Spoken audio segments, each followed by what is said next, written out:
Hello, Dr. Tulloch. It's really lovely to meet you. Thank you so much for giving me your time today.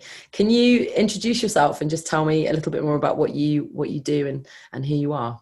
Yep. Hi, and thank you for inviting me along to talk. So I'm a veterinary epidemiologist working at the University of Liverpool, and my research interests is all about how animals can impact human health, so both positively and negatively. And one of the areas that I'm particularly interested in is how animals can potentially injure people because most of these injuries are preventable. So understanding a bit more about who's being hurt, we can then uh, provide information and develop preventative strategies to stop these injuries from happening in the first place. That is fascinating and so needed as well. So I came across you in an article that I read in the Vet Times, and you've recently done a really interesting piece of research into dog bites. Can you tell me a little bit more about what your study found? Yeah, so our study was looking at hospital dog bite admissions in England for a 20-year period, so from 1998 to 2018. So we went through all the records of anyone that had been admitted into a hospital, and we found that in that 20-year period, dog bites had more than doubled. But actually, the age group, the people that had really increased the amount of dog bites were adults. So adult hospital admissions for dog bites had tripled in that 20-year period, where kids had stayed really high but hadn't changed. So the level of dog bites in kids had stayed the same in the last 20 years. Wow, that is absolutely fascinating, and must have been really interesting to get into. Although worrying and sad, isn't it? We don't want statistics like that. That's not what we are looking for the future, I'm sure. So, on that basis, would you say that dog bites at the moment, would you say they contribute a sort of a clear and present risk to public health as it stands at the moment? Yeah, definitely. I mean, we can see that if you just look at the raw numbers of people, so the last year, this in 2018, it's sort of around about 8,000 plus people that have been admitted in hospital. And if you think those people that have been admitted, those are going to be the most severe injuries. So you've got a level of below that will have attended A&E, that have needed a stitch up and gone home. And Mm. then you'll have some people that have been bitten and may have just gone to their GP, which is an even bigger slice of the population. So the numbers that we report are definitely just the tip of an iceberg.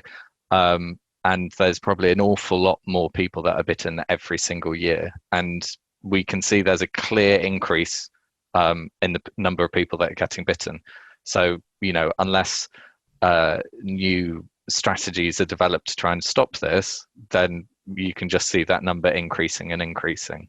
Mm, terrifying and hard, isn't it? I think because a lot of people who have dogs worry that if they did tell someone that their dog had bitten, that might be a risk to that dog's survival. So I would imagine there's probably a large proportion of people who are just keeping dog aggressive behaviour under wraps. Um, Yeah, definitely. I think I can understand that worry of sort of, yeah, having a bit of stigma, social stigma from, having a dog that may have bitten someone. And yeah, I think a lot of people probably aren't going and getting treated unless they're, very severe bites. mm. And can you tell us a little bit more about the dogs that were involved in this study? Do we have much data about, things like obviously what breed they were? I know a lot of people are going to wonder about that, whether that's a factor, or whether or not that dog had been trained before, or what did your research show about that? Sadly, we've got no information about the dogs at all. So they're based entirely on hospital records, and the vast majority of sort of electronic hospital records are all focused on describing what's happened to that individual. Yeah. So in some instances on paper records, there may be some information recorded about the dog or the circumstance. Mm. Um, but in terms of the data that we can access on a national scale, we can't see anything. The only bits of information that we've got around, I suppose, the context of the bite is in some instances it was recorded where the bite occurred. And most of the time that's recorded at a home. And I know that through other research, so not this bit of research, but other research that's been done, it is primarily people that have been bitten by dogs. It's normally by a dog that they know, whether it's their own or a friend's dog, or it's occurring in a household rather than out on the street or in a park. That's, again, encouraging and also scary, isn't it? But at least hopefully people are going to stop worrying so much about, we don't have that many strays anymore. I think that's really important, isn't it? We don't get many opportunities to interact with dogs that we don't know. But in some ways, for me, it's quite encouraging that that's not happening so much in parks. But that's a really clear area that probably needs a little bit more investigation into.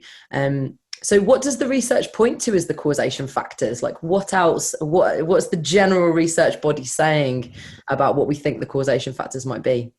I think it's really difficult. I think from this data, we can't really conclude anything because it is very much, we were wanting to understand who's being bitten and sort of, are there any changes of who's being bitten, which, we saw that we can see that there's been a big increase in adults being bitten, which is, really important. And we can see in different parts of the country that some parts of the country have much higher rates than other parts.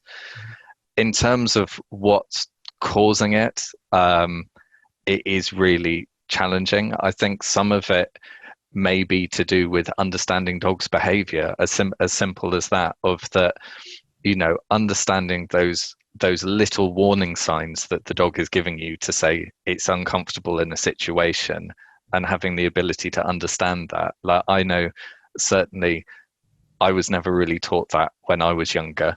And some of the things that dogs that do that are warning signs could be deemed cute.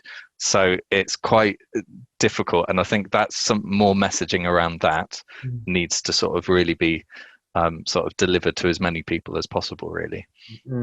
I know from, my own work in the field of training and behaviour and education, a lot of people do think that when dogs' teeth strip that they are actually smiling. It's really confusing. Yeah.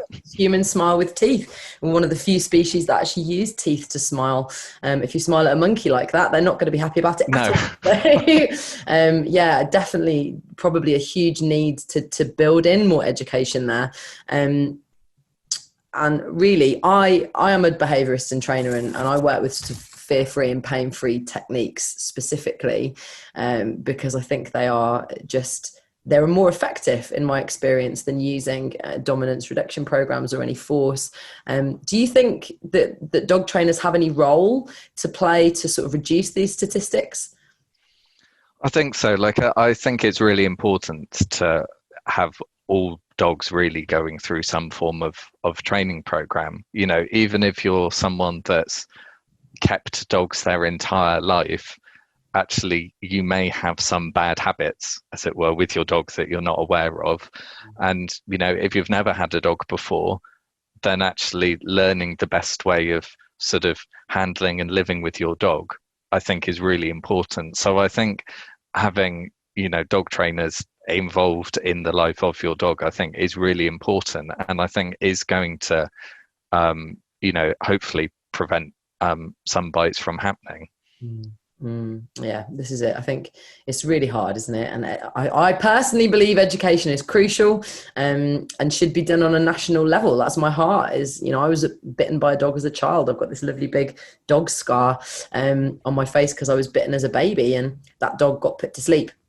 But actually, I know that dog could have killed me. And in the world of dog body language, it didn't kill me. What it was doing, when I look at it now in retrospect, was disciplining me like a mother. She said, stop, because I was obviously pulling her tail or something. And obviously that dog got put to sleep, because that's what happens to dogs who bite babies. But I think more education there, you might start to think, actually, that was an inappropriate interaction for a baby to have had with a dog in the first place. And I think education's got a really key role there. So talk to me a little bit about how much is spent on treatment. Like, what is this costing us, having this amount of bite incidents? Yeah, so the costing is quite difficult. So in terms of like how you'd go about doing it. Ideally, you would look at every single patient and say, right, they've had this amount of treatment done, they've had, say, this surgery, or they've just had a stitch up, work up that cost. And to do that in the time frame that we're wanting to like generate these results, we couldn't do it. So all that we took was an average cost of admittance into a hospital, which only amounts to a couple of £1,000. It's not a huge amount of money, but when you extrapolate that out to an annual basis with the number of dogs, so in terms of people that are being admitted, we're talking around about almost £26 million a year. And then looking at people that attend A&E, you're talking in excess of £50 million a year. And the A&E costs are saying if you attend A&E, that costs A&E a couple of £100. So in my mind, if we were to do it as thoroughly as we could do it with the costing, it would be much higher than that, because we know that most people that are going to attend A&E, they're going to end up potentially with having some stitches put in place, or some minor wound treatment. Those that have been admitted, sadly, are probably going to involve having surgery of some degree, whether it be plastic surgery or something else. And just if they end up having to go into theatre, that could cost tens of thousands of pounds. So I do think that, in the paper we sort of estimate in total around about 75 million, but I think that is an underestimate of how much this is costing the NHS. Yeah. And by that, we're not even accounting for the cost to the individual. So if you're bitten and you have to be admitted and you have surgery or whatever, you're potentially going to be off work, you could lose income, and also you're going to have psychological costs that could impact you for potentially years if it's had a really big negative impact on you. So I think, the costs that we see here are really just really small compared to what it potentially could be. It's hard, isn't it? And then there's all the associated, if you have got a dog who's done that, things like how much you might pay for therapy or even euthanasia, or in cases where there's a worry and the dog gets taken away and put in kennels for a short period of time, and the police getting involved if it's children. I think you're right. It's probably quite a lot higher than that. So, would you say, so what are the next steps for you after this research? What would you love to see happen? What are you calling for changing, would you say? I think the thing that I would like to understand more really is, we can see that there's different parts of the population that are sort of being admitted into hospital more.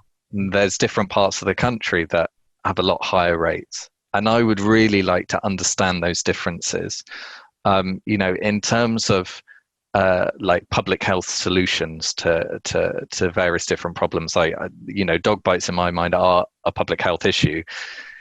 By doing a sort of national blanket kind of policy or education program, whatever it is, you have the potential of diluting a message. Mm-hmm. Where if you can really focus on like set individuals and set demographics, then you're potentially going to have to get more impact. So I would love to know a bit more about what's going on that's causing the increase in bites. So, some one demographic that we identified was actually sort of middle-aged women had quite a high incidence of bites. So why is that occurring in that demographic where middle-aged men, it isn't really a problem there? And sort of, can we learn from some of the successes that have occurred with sort of education programs with children, or do we need to develop that? Because with children, the levels haven't increased, but they're still worryingly high. So what can we do to sort of shift that so that the levels go down? And what do you think needs to be invested realistically to start to see change in this, whether that be in research or in education programs? Like, what can we do as researchers, educators, scientists, policymakers? What could we be doing or putting our buck into to really start to shift this forwards in terms of research? That's a really, really difficult question. I think some of it is like investing in things like pilot prevention strategies, so that we can test whether certain programs do actually work. I think that's one of the key things, is understanding what's going to really drive number of cases down. And so, different demographics are going to respond to different approaches. So we need to sort of investigate which approaches are going to be the most successful. I think another thing that is worth bearing in mind is that this is the most severe cases that we've looked at with our data. I think it's really important that we look at those number of cases that sort of, say, present to the GP or are occurring in the community, because there is the potential that it could be a completely different bunch of people that are being bitten. So it could be that at GP practices, we're seeing more kids being bitten, and they're presenting there having minor treatment to the GP, and they never end up in hospital. So I can't see them in my records. So I still think there's a bit more that we can do as well, of understanding how big the problem is. To really sort of understand where we can focus the various different strategies. So, and just to finish, thank you so much for your time. It's absolutely fascinating research. I know I've been looking into dog bite prevention for a number of years, and your research really stood out to me as a really cornerstone piece of evidence that this is, a huge public health risk, a clear and present current issue that we really do need to do something about, whether that be more research or investment into education, or even better record keeping, so that all hospitals have a standardized system of collecting information about the environment, the dog, the age, the context, just so that you've got a bit more data there to work with. I've been very frustrated personally recently, Dr. Tulloch, because I have been stopped from doing my work. So a lot of behaviourists and trainers, it's very natural. I know that you've been are a vet, and vets and people who work in pet shops and groomers are considered as essential, and so are able to carry on doing their work. But actually behaviourists aren't considered as essential workers at the moment, and a lot of us are unable to get to clients that are experiencing the early signs. I know I've seen a lot of clients that have dog behaviour issues that thankfully never get to the point of really bad aggressive bites, because we managed to get in and rehabilitate that dog. So what would be your perspective on that? Do you think there needs to be a sea change in attitudes towards trainers and behaviourists?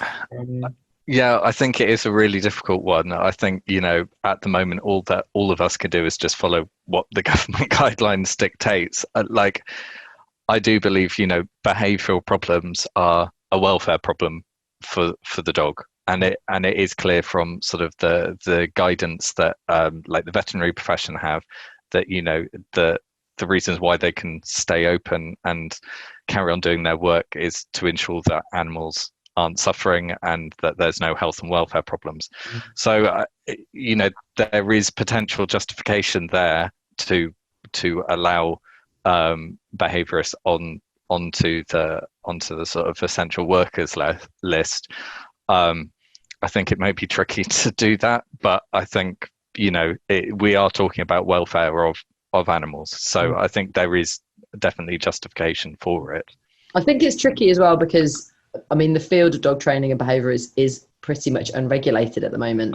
I know a lot of vets that don't really know who to refer to, because there is no centralised sort of system of regulating trainers and behaviourists, and I think that could be a real issue. So maybe there's something there in